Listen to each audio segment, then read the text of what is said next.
Hey, I just wanted to pop in before I send it to the episode. Oh yeah, this is Doug, by the way. This episode is a little bit different. My friend Pete McPherson and I basically hopped on the phone. He had an idea, a premise for an episode with 3 main questions, which he outlines kind of at the beginning of the episode. Because we are, I was going to say lazy, but the real word is resourceful. And we've been around the block once or twice. So we decided to publish the same episode on both of our podcasts. So he published the episode a couple days ago, a week ago, whatever. And I'm publishing it now because I worked so far ahead that I had a little bit of a pipeline built up. So anyway, he and I just have a kind of a candid conversation. I met Pete a couple years ago at FinCon in Orlando. And FinCon is a conference for creators in the finance space and all the other, companies that want to work with creators in the finance space. There's a cool overlap between niche site owners, content site owners, side hustlers, and personal finance bloggers. Many people that write about personal finance are interested in creating other streams of income. They blog, they have podcasts, all that kind of stuff. So it's a cool overlap, a cross-pollination. And Pete and I hit it off. He's a cool dude. We had a lot of friends in common. I was shocked that our paths did not cross in the past before. And then I saw him again a few weeks ago. I said like 2 words to him in the hallway. We're like, hey, we have to catch up. And then I hardly saw him again. He's very tall, though, quite tall. So I saw him from a distance, but I never caught up with him. Since I saw him in New Orleans, we did say, hey, we got to catch up. We'll be on each other's show. So this is that episode. And you could tell from the headline here, blogging is dead. It's shocking, right? And I think actually both of us eventually do say, yes, things are different. Things are very different now. And we give some very candid opinions. I've shared some things that I haven't shared before. And I think it's a very good episode, especially peeling back the curtain, people that have been in the industry for a little while and the opinions that we have that we may not share all the time, or it doesn't come up in our normal content where we're trying to build our audience and we're trying to, get people on our email list and that sort of thing. We're trying to engage and figure out what people want us to talk about, as well as where our focus is and where our interest is. Anyway, please check out Pete's stuff. There will be links in the description so that you can check it out. He has a couple tools. He has a blog. He has a YouTube channel. He has, different focuses at different times. And to be honest, I thought he was doing more on YouTube. But then I think in the interview, in our discussion, I think he said, I'm not putting as much time into YouTube. So it's hard to tell. Anyway, check out his stuff. Pete's a great guy. He's been around the block. He's had some really high level people on his podcast in the past. And somehow I got mixed up on his show as well. So without further ado, let's get to the show with Pete McPherson from Do You Even Blog? Doug, welcome to the Do You Even Blog podcast and probably some of your own things that I think we're going to cross-post this video and audio on. Welcome to the show.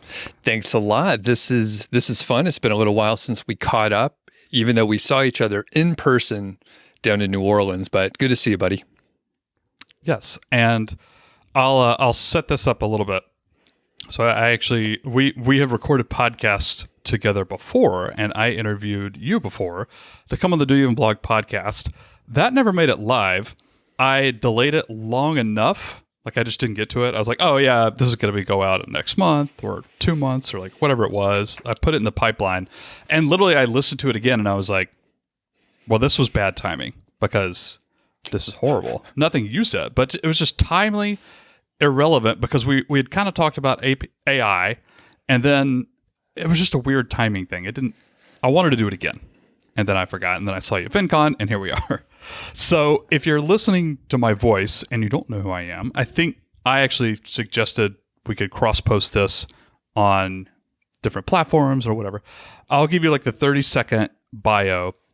So my name's Pete. I run the Do You Even Blog podcast. There's also a YouTube channel. I don't focus on this so much anymore. I don't do a ton of interviews, but it's been around for about 7 years.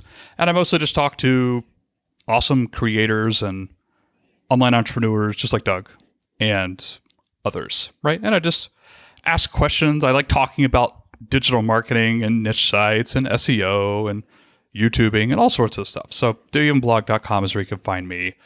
In a similar fashion, Doug, why don't you give us a brief overview? It could be longer than my 30-second one if you would like to, for sure. I have heard about a lot of your projects, but why don't you give us who you are, kind of what you currently have going on, some of your big brands, that sort of stuff. We have a lot of the same interests and platforms, and we run media companies basically. And I think I could thank you for simplifying my answer. I have 2 podcasts. One is called The Doug.Show, and it is mainly about SEO, affiliate marketing, and niche sites. I throw in some other topics like travel and lifestyle, whatever I happen to be interested in. And I also have another show called Mile High Fi, which is all about financial independence, really post-financial independence and personal finance. Again, my co-host and I, Carl Jensen, who blogs at 1500 Days, we end up talking about life and happiness and a lot of other topics that we're just interested in. So I go off on a lot of tangents often. I started blogging in about 2013 after finding Pat Flynn, Smart Passive Income, went down the rabbit hole and got obsessed with SEO, blogging, outsourcing content. I got really deep into keyword research and created a concept called the keyword golden ratio. I also have a YouTube channel that focuses a lot on the SEO side. So I could go on, but I've found myself kind of in the middle of both the SEO world and the niche and content site world and like personal finance, which is how, you and I met at FinCon. And it's really cool to have the overlap where like you and I have skills in both areas. And we can go to a place at FinCon where, we meet more and more people that are interested and obsessed. And there's a weird Venn diagram where, people like you and I and like Nick Loper and a bunch of other people, we got interested in side hustles and blogging and then like have expanded our platform to YouTube and audio and so on. Are you literally the person that coined that phrase, golden keyword ratio, yes. by the way? Yeah. I didn't know that. I mean, I've heard that phrase a million times. Right. I didn't know you're the guy. Yeah. That's amazing. Yeah. And I'll tie it into some of the stories and questions we're going to answer today. But yes, yeah. If you go back and look, and I don't talk about it much, so this is kind of a little exclusive, but I do, I have the trademark on it. So like I filed the paperwork, and the thing is I want to spread the information and not charge for it or anything. But occasionally companies try to use it within their tool and charge for it. And you like when you get into patent law and such and intellectual property, like one has to say, hey, like you can't use it or I have to explicitly give permission. Yeah. So yes, I did. Super yeah. interesting. Crazy, huh? That's awesome. That's my friend who used to be commercial finance, Sam, who actually introduced me to that years ago. Okay, so Doug, I got 3 questions. They're pretty big, broad questions, and I'm sure we might branch off a little bit here. And I'm going to ask you, and I want to hear your thoughts first, and I'll probably, as I do, end up rambling or weighing in with my own thoughts, of course. Actually, just let me spoil the 3 questions for the audience, and then we're going to come back and take them one by one. Number 1, is blogging dead? Quote, unquote. I'm doing the air quotes right now. Is blogging dead, or do you think it's going to become dead in the near future? Question number 2, where do you see AI content, again in air quotes, where do you see AI content going in the next year or 2? Obviously, things are progressing very rapidly. I want to hear your thoughts on where does Doug's vision see this going? That's number 2. Question number 3, I would actually love to hear what you're doing right now in your own content sites, niche sites, SEO, blogging, writing, AI. What projects you have going on, even if you can't share like super fine details. I'd love to hear what your strategy is for making money and or growing an audiences right now. So those are the big 3 broad questions. Let's rewind back to number 1. So define dead however you want, Doug, but is blogging dead, or do you think it is going to become dead in the near future? It depends, right? So I'll give some of my definitions. You could adjust them when you answer as well. So when you think back when you and I got into blogging, maybe a little bit earlier, there was sort of a vibrant community of readers who were very interested in consuming the content, and they would go search on Google and they would find something, they would find our blogs, they would leave comments. There was kind of a community within blogs, and it lived in comments. And I think that has shifted to social media in a lot of ways. And when you think about, blogging, especially some of my friends who started blogs in 2007, 2009, even when I started in 2013, there were these vibrant communities. So I can say in most industries, it's probably dead if you're looking at that definition. And some of our friends who have been blogging for many years, they're like, yeah, it's very different now. A lot of those conversations have shifted over to, say, Twitter or Facebook groups or something like that. That said, I have a couple friends. So another guy named Pete, Mr. Money Mustache, is one of my neighbors around here. And if you look at his posts, which he doesn't publish much on a regular basis these days, but he'll still get hundreds of comments on something that he posts because, well, he has millions of people going to his blog. So if you define it from years past, right? Blogging has shifted. One could say it's dead. That's what people are going to pull for the soundbite, right? Blogging's dead. But I think there are still readers out there. There are fewer, but we can look at platforms like Medium or just other focused platforms where writing is the core component. And there are people that don't enjoy maybe short form video, and they actually want to read the response versus being stuck on some other platform. So in the right industry with the right audience, I think blogging can still work. I think there's some things we need to adjust and think about, where traffic is coming from, right? One thing you didn't mention, but it's baked in, Google algorithm updates have been... That's actually a large part of my question. Yeah. It's kicked people in the butt or another place, right? That hurts really bad. And there's not really much we can do, especially in the short term.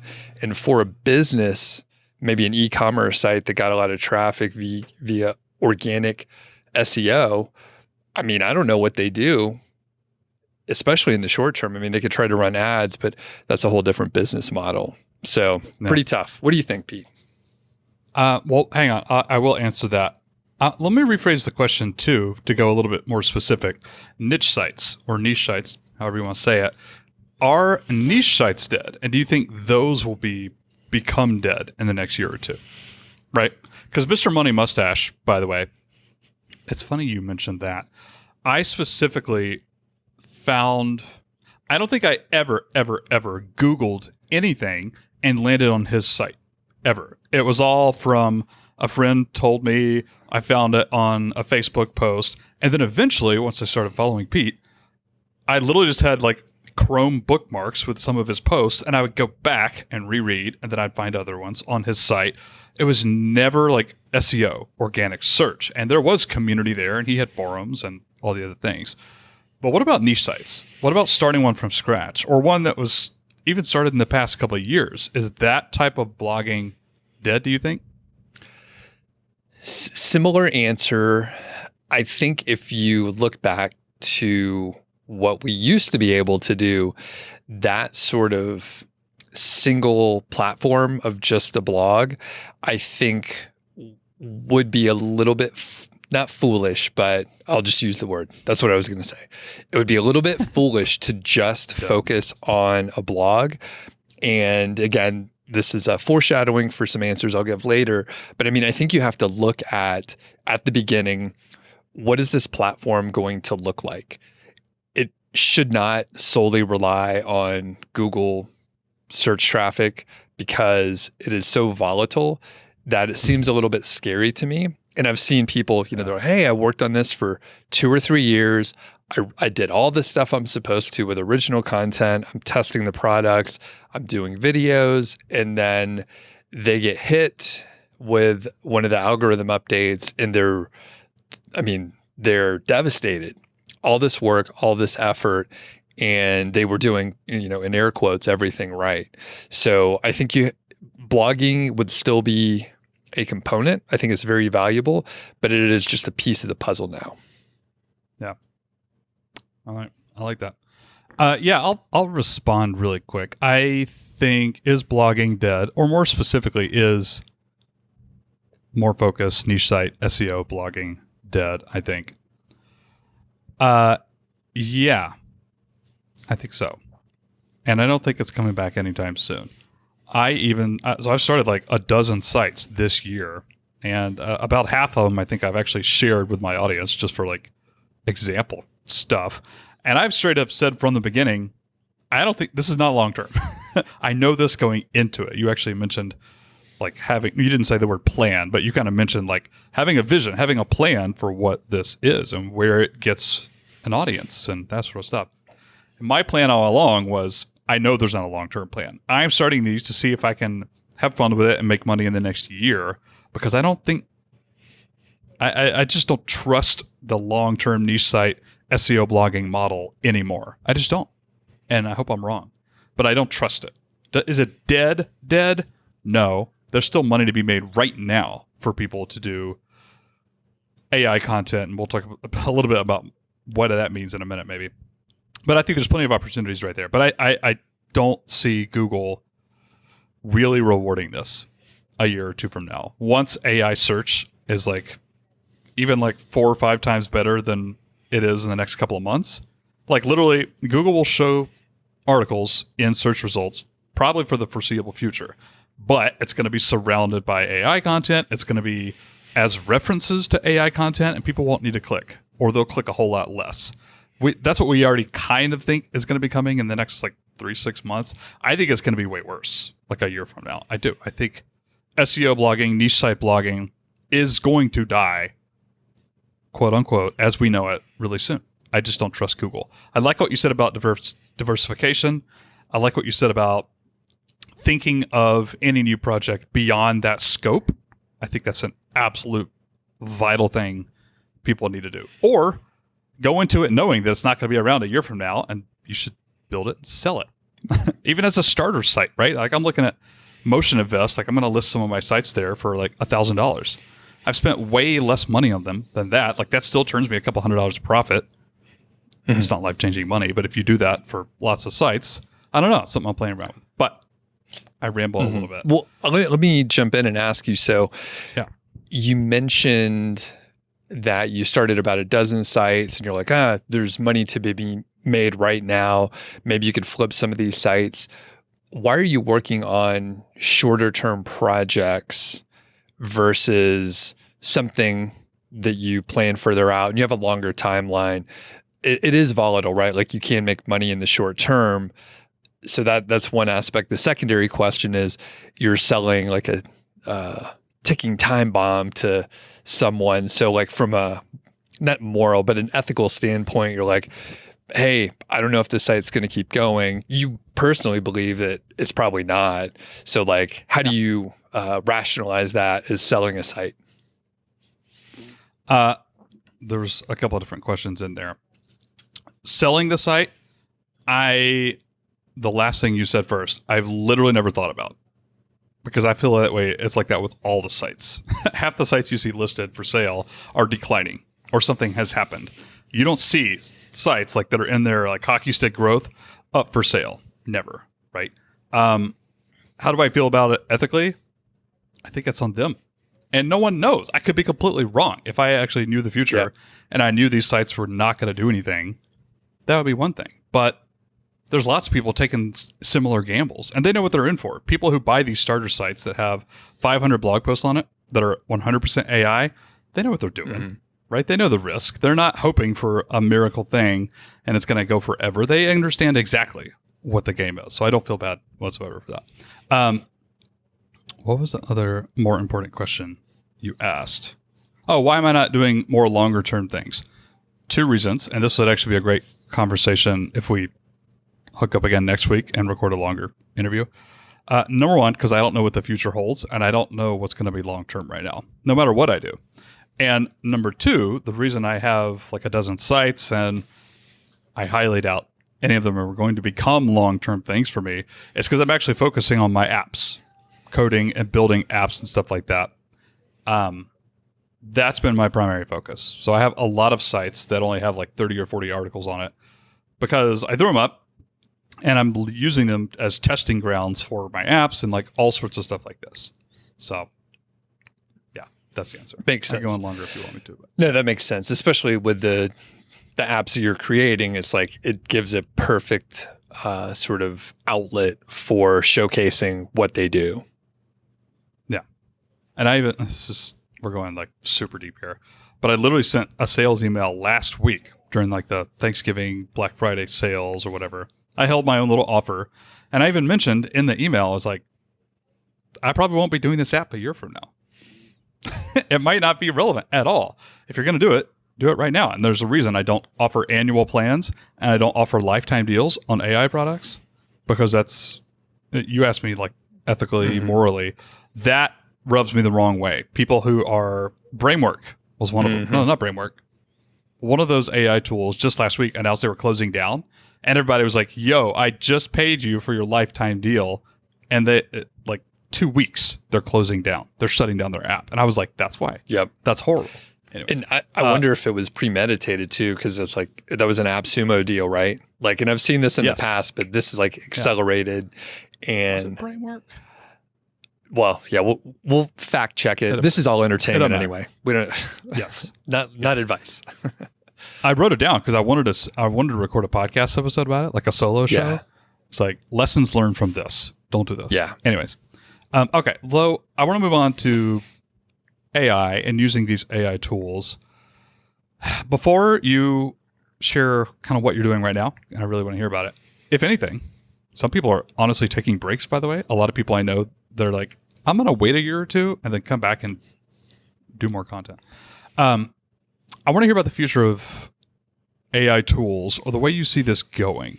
I'm not exactly sure how much of a broader AI nerd you are. You tell us, Doug. I follow all the AI news just because I kind of find it interesting anyways. I like following the new companies that pop up. I like hearing about Reid Hoffman's AI company and their model, and Anthropic's, and then Llamas and the Facebooks and the Bards and Geminis. And I dig that sort of stuff. Other people tune it out. That's fine. But as it pertains to creating content on the internet and doing online business, where do you see AI a year or two from now? Obviously. Answer that however you want. I know that's like super weird and broad to ask, but I just want to hear your thoughts. I'm a light AI nerd. So I think I was very interested for about 4 to 6 months or so.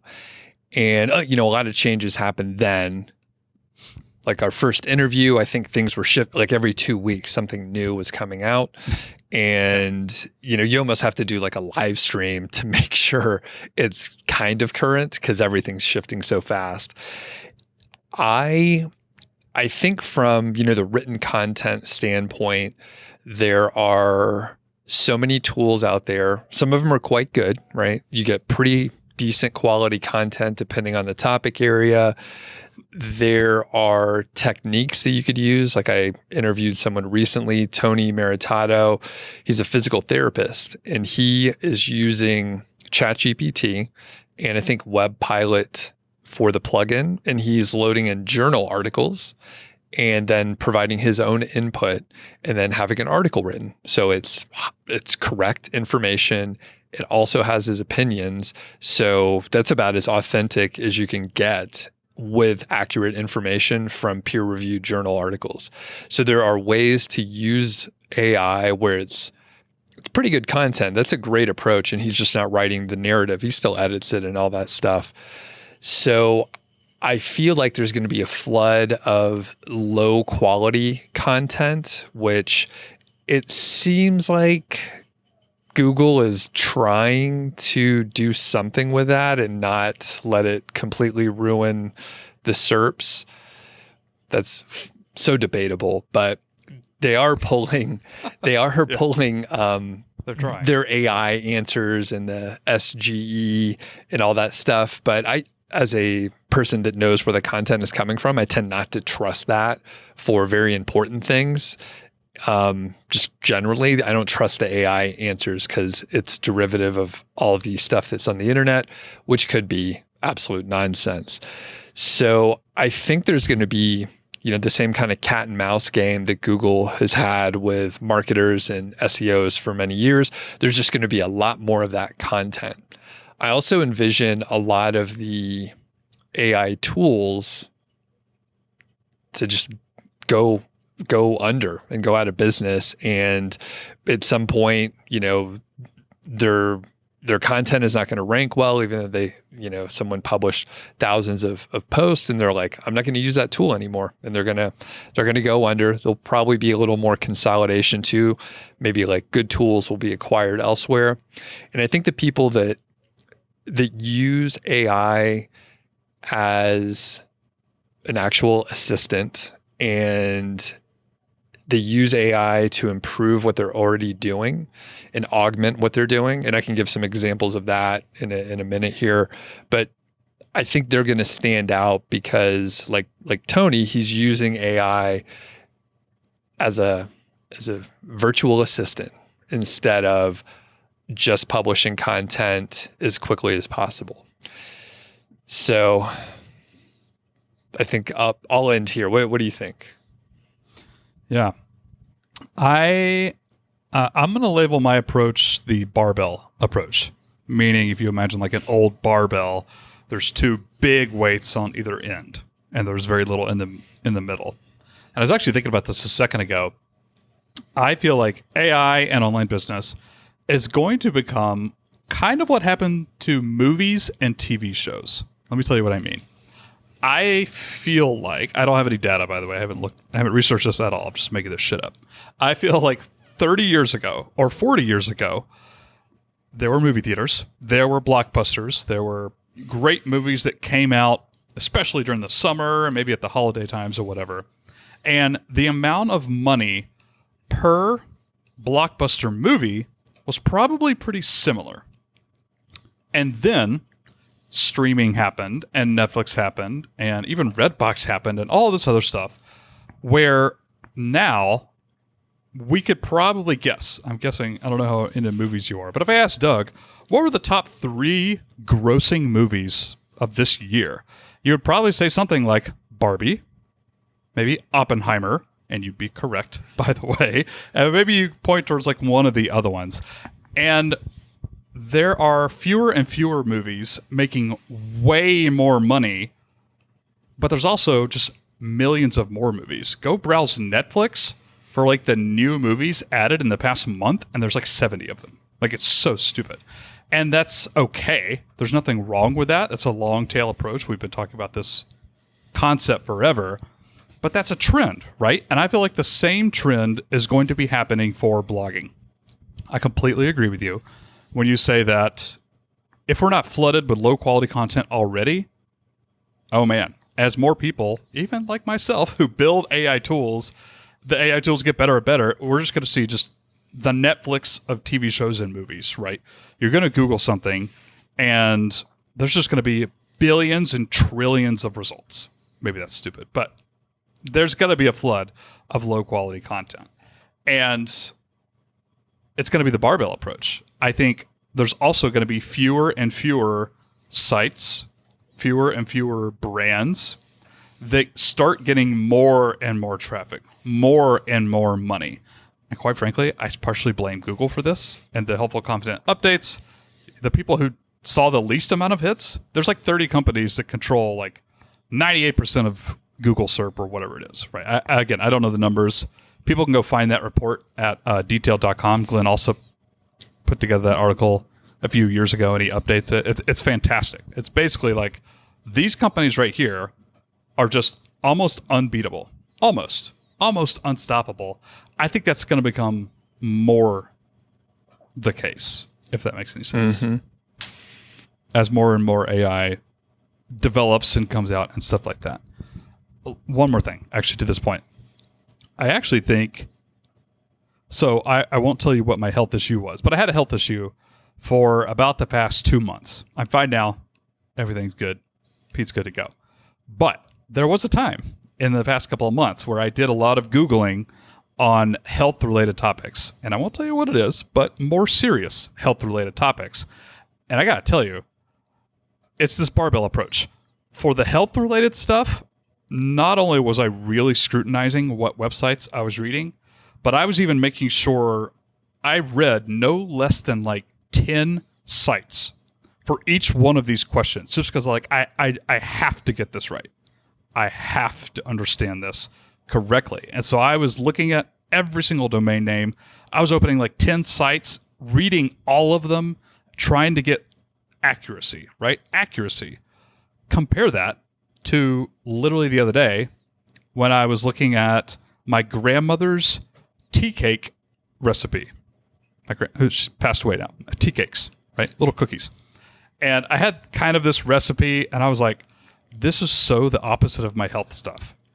I opened up ChatGPT, and I said, hey, I'm doing this. Just give me a recipe. I didn't fact check it. I didn't go to Google. I didn't question it at all. I literally just made this recipe of tea cakes from ChatGPT. Didn't care. Why? Because it wasn't important to me. And I feel like the more AI tools come out, I feel like the more people push out this low quality content, I feel like the things that matter are going to matter way more. And we're really not going to want to see AI content. And I feel like the stuff that doesn't matter at all, we're just going to say like, okay, fine, just AI, just ChatGPT or AI in Google search or whatever. Like, don't care. Our brains don't have the capacity to analyze it much more than that, right? Another barbell approach. What do you think about that, Doug? Do you agree? Disagree? Yeah, I think you're right. I think you're right about that. And I know, like you said, with health stuff, we're glad to hear you're better and everything. We're good. He's good. Yeah, I mean, I've had a couple things in the last year, either for myself or relatives, where you look it up and yeah, you're reading very good websites and maybe reading some journal articles to see like what actual doctors or researchers are saying about it versus, we blog, right? Anyone can publish anything they want basically. So you have to really be careful. And as far as the barbell approach, it's a really good analogy and a perfect way to put it. Yeah. All right. Well, Doug, let's move on to our third and final question and topic here. Let's come back to today. I'd be curious to hear, you don't have to mention any specific project names or anything. I don't care. I don't think the audience does either. But I would like to hear what your current strategy is, what your current obsession is, if you're really into something right now. And again, let's keep it in the like online business or blogging or whatever, AI space, anything in our space, right? What are you working on right now? How are you using AI? If you are, what are you currently doing? Like December 2023. Okay, so I'm gonna rewind a little bit just to give people a little bit of context on how I ended up with my current situation. So number one, I started blogging in 2013. It was really fun. I got obsessed. I didn't know anything about it. And I had some good successes, some ups and downs, just like everyone's entrepreneurial journey, right? In 2015, I got laid off and then I went all in. My wife allowed me to try to grow my business.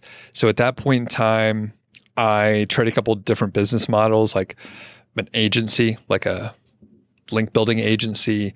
I developed some online courses and I went hard on affiliate marketing, especially Amazon affiliate marketing.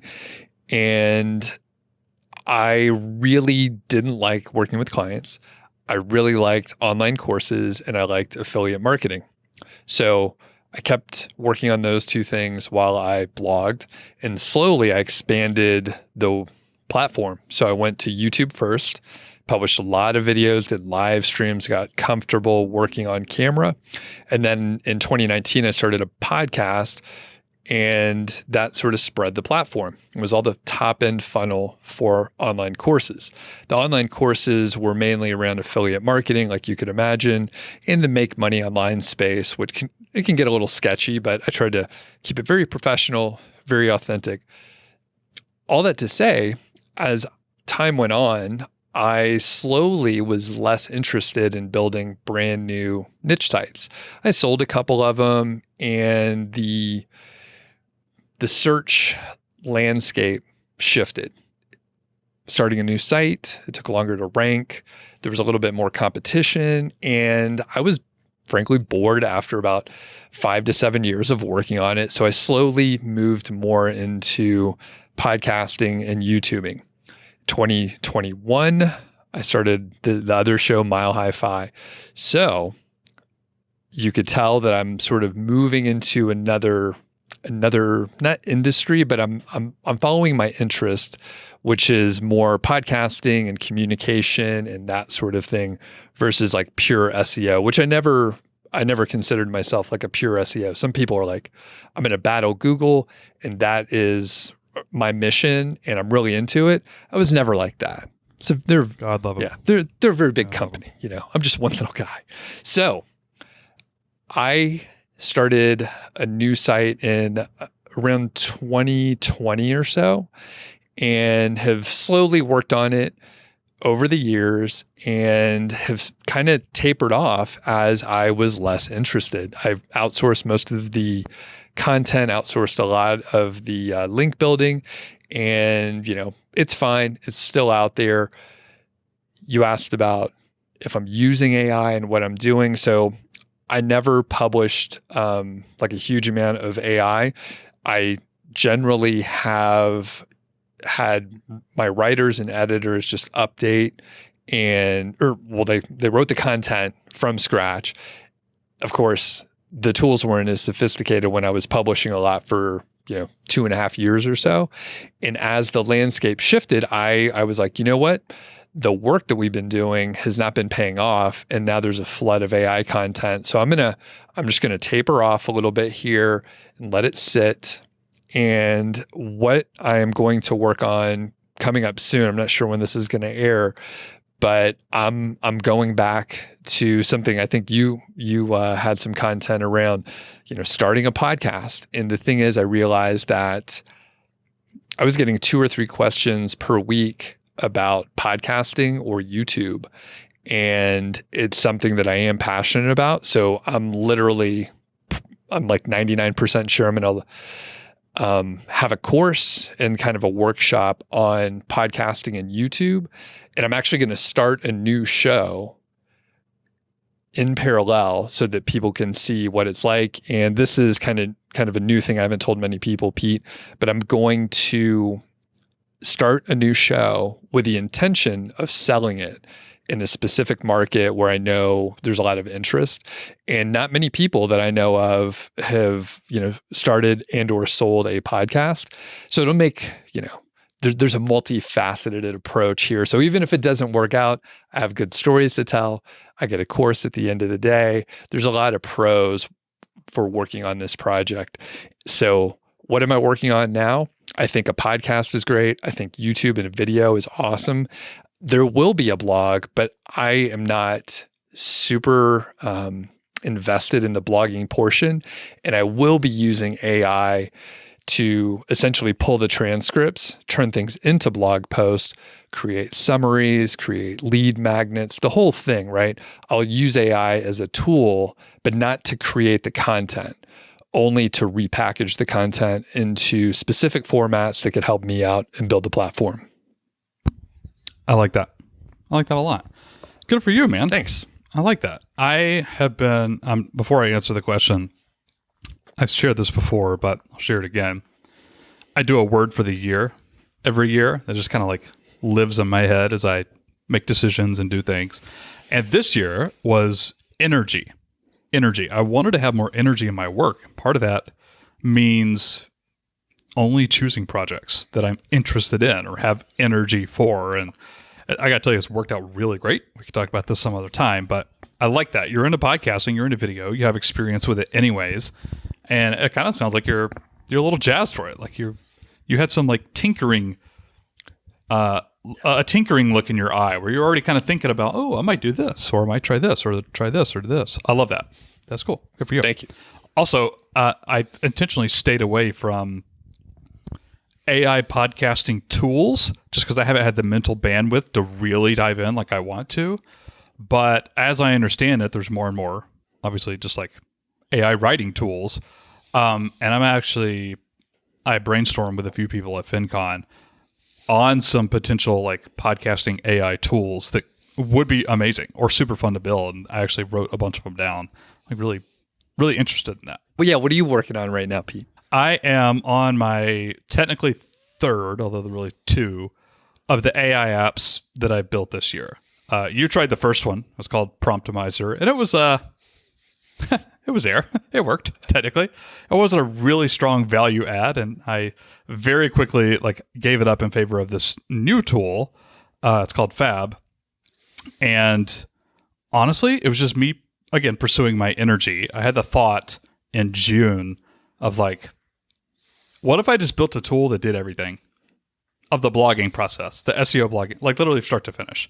Like, what if I could click a button, check back in every couple of like weeks and months and be like, yep, those are ranking. Those, they all have internal links and affiliate links and featured images and all the stuff. I was like, what if I could just do everything? And so that's what I started building. And I got to tell you, it's just been so much fun. It does make money. I did the beta launch and it has paying users and everything feels great. And I only recently consider myself like a really lazy marketer. I haven't done a whole lot of that. There's not a whole lot of new people using it, but it's just been fun. Like I look forward to working on it, and coding is so much better than Promptimizer ever was or ever could be. Like it's just a lot of fun. And I do have, again, like not quite a dozen, but almost a dozen, like niche sites basically, or what they are, that I actually, just as of this morning, I started having the itch to go back on them and use my own tool that I built for this purpose. I'm like, I swear, Doug, like an hour ago, I was just thinking about this. I'm like maybe 2 or 3 days worth of work away from a good stopping point for my tool. Not that it'll ever be like complete, but honestly, like for right now, like it's a great stopping point. Like I'm so close, like a couple of days work and it'll be there. And I think once that happens, probably like Monday or Tuesday of next week, I think I'm actually just going to focus on these sites and absolutely pump out the content. I'm talking about thousands of posts a month across all the sites. And I'll tell you why. First of all, that was always the point, right? At the moment, like the spray and pray technique, I just wanted to see what happens. Like, I don't know if any of this is going to work at all. But just recently, we started seeing these case studies of people who use Koala Writer, who use Byword.ai, who use Content at Scale, these like bulk AI tools, my tool being one of them now, Fabb.ai, to do the spray and pray approach. And we're just now seeing case studies of people finding success with it. I've read 2 today. I literally wrote it on my to-do list. Go check out those case studies. And it kind of got me excited again of like actually going back into these sites and seeing if I can grow them into something meaningful. So I got to finish this one feature that I need to release over the next couple of days. And then after that, I'm going to be working on like 4 or 5 different sites. I already have the sites set up. They all have content on them, but it's like 20 posts or something like that. I think I'm just going to pump out content over the next like 6 to 8 weeks, like the next like 2 or 3 months, and then reassess. Like that might be what I do for the next couple of months, and then reassess. So that's what I'm doing right now. And let me tell you one more thing, unrelated. I answered that question, but you mentioned this, and in my head, I actually thought of the word breaking point. And this is in reference to Google search changing and the helpful content update. And we saw a lot of sites, quite frankly, suffer. And you mentioned Google's kind of sort of trying to drown out the low quality AI content that's going to be like, just everywhere right? It's trying to like de-rank that stuff. It's trying to distinguish that content. As you were talking about that, I thought of my specific breaking point with Google in the past year, and it was the helpful content update. One of my sites, which is, I can't remember if it's actually public or not. For the long time, it wasn't public. It's a keyboard site. I'll just say that. I don't care. It was totally a hobby. I didn't really care if it made money. It ended up making money. I have a YouTube channel with 2.5 million views for that brand now. It's just been fun. It doesn't make a ton of money. It didn't even make a ton of money before it got hit with the content update, but it made some money, and it was just a hobby. And I don't plan on selling it anytime soon. Still, I don't. I still do content, even though it doesn't make any money. But that content, Doug, I'm going to brag here for a second. It was good. I spent a crap load of time on this content. I wrote it myself. I used AI tools like Jasper. This was before ChatGPT for like a little bit of assistant, but it was like extremely heavily edited. Lots of photos, my own research, YouTube videos for my brand, and audio sound tests for the keyboards, like painstaking amount of time and effort. Got crushed. Really? Got crushed. And I look at the content that outranks me now, and I'm like, I'm done. I tried. I'm done. I'm sorry, Google, but you screwed up. Like, objectively, my content is 10 times better. Not like a little bit better, not like questionably better, but like 10 times better and more accurate than some of the sites. Not all the sites. There's other people that do good stuff. But some of these sites that are outranking me now, and I'm just like, I'm done. I'm sorry. This was a breaking point. Okay. I do not trust Google for the foreseeable future for money making. I'm just done. That makes sense. I want to call back to something I mentioned earlier, which will hit my breaking point. Are we still good on time? Are you good on time? I'm good if you are. Yeah. I just realized I asked you here like an hour and a half ago. Perfect. No, it's all good. I failed. I'm going to try to make sure this is not me whining, but it may sound like that. All right. It may sound like that. I just whined for like 5 minutes. It's fine. I think I started to give up on trying to rank in Google for my personal site, niche site project. So the callback for the keyword golden ratio is what I'll talk about here. So I made up the term, right? Keyword golden ratio was not referenced before I talked about it. I did a bunch of videos and I ranked number 1 and got a decent amount of traffic for that search term. I mean, I made it up. I wrote a good article, so I'm kind of the authority on it. Over time, people were like, "Oh, I'm gonna try to rank for that too." And some of them they don't link back, they don't reference me, they like treat it like their own idea. That sucks, but it means people they're like trying to take a good idea. One interesting thing happened. I wrote a guest post for a keyword research tool, and I wrote a very good one on the keyword golden ratio. It's a great article. I actually outranked myself with a guest post. So that was like strike number 1. I was like, it kind of sucks. I wish that I ranked number 1 because it pulled in a lot of email subscribers. Now, fast forward, it's been several years, and for a little while, I was continuing to try to rank number 1 for that term. I created a bunch of FAQs and other topical clusters around the keyword golden ratio, and slowly I dropped down. Now I'm probably ranking number 10 or so, or worse. I might not even be on the first page anymore, right? But there are lower quality sites and results ranking over me. And at some point I decided, right, you'll hear a lot of people talk about this. I decided to play a different game. I was like, I'm not going to play the game against other people that could build a bunch of backlinks and just outrank me. Maybe Google doesn't like my results anymore. I'd probably change it up myself. But at some point I was like, you know what? I'm playing a different game. And if people outrank me for my own term, I don't really give a shit. It is totally fine with me. So I designed my own game with my own rules, and Google search does not come into play at all for this new game that I'm playing.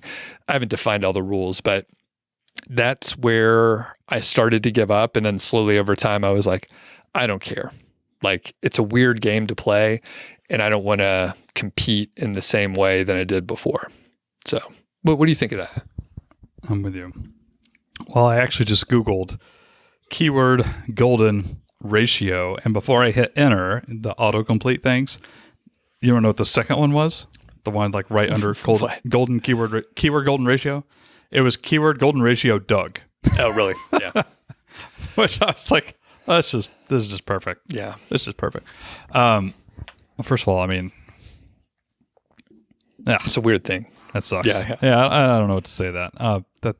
That's kind of sting. You like kind of hit on something kind of cool and catchy, and then people start catching on, and then you like lose control of it like a little bit. It's got to be frustrating. Yeah. I'm sorry. That's number one. Yeah, and I did look at the page one, by the way, just because I was curious, and there's stuff lots of stuff actually I've never heard of.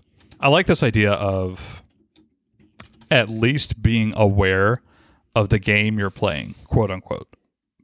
I don't want to talk about this too long because we've been going for a while. This is a little bit off topic, but you even mentioned a few minutes ago being in the make money online space and how it can be a little, I don't know why I thought of the word queasy. That's not the term you used though. It can be a little sketchy or a little bit, I was just going to say difficult sometimes. And for the longest time, I wasn't willing to play that game. I would like dabble in the like not super unethical spammy stuff, but you know what I mean? Like some marketing tactics. Anytime you use a deadline funnel, like an evergreen deadline funnel, to me, that's the boundary. That's like, there isn't actually a deadline on this. You could clear all your browser cookies and resubscribe to my newsletter and get the offer again, but it's not really terrible. You're not really hurting anybody. Like it's a gray area, right?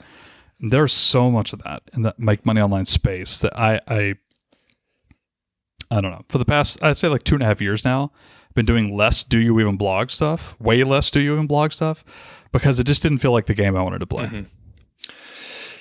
Yeah, that makes sense. And I think people should take a step back, like get a higher level view and think like, what do I want to work on? Like, is this a good place for me to be working? And, you know, I'll wrap up the KGR stuff in a positive light. So, you know, the keyword golden ratio is a really good example of marketing. And maybe I should, you know, talk about it that way. I pulled together like decent ideas, good ideas from a lot of other smart people. And it takes a long time to create a marketing term where people pay attention to it. And I talked into a void and no one gave a shit for probably 2 years. And then slowly people started to talk about it. But it was an exercise in marketing and branding versus anything else. It's a fine idea. There are, you know, other tools you could use. There's other ideas that are better, but it helps beginners and it's very simple for them to understand. And it has golden ratio in there, which is it's a sexy term. People like that in any application. All right, Doug. Well, let's wrap things up here. Where would you point people to follow along with all the stuff you have going on? You can go to Niche Site Project and sign up for the email list there. I, publish videos and YouTube videos and podcasts. So I usually send it out there. If you're a video person, hop over to YouTube. You could find my channel, Doug Cunnington, and the podcast. My couple podcasts are on all the directories. So it's Mile High Fi or the Doug.Show. You could find them there. So what about you, Pete? Where can folks find you? Yeah, I usually just point people right to my homepage at doyouevenblog.com. For anybody interested in the make money online stuff. I got lots of stuff on blogging, podcasting, and YouTube. Lots of great podcast interviews over the years.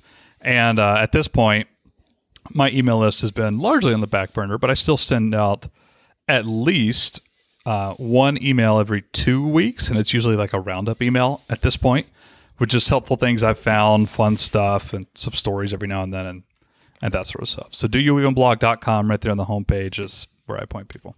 Cool. And that's it, man. Doug, thanks for coming on and hanging out. Yeah, this was fun. We'll talk to you soon.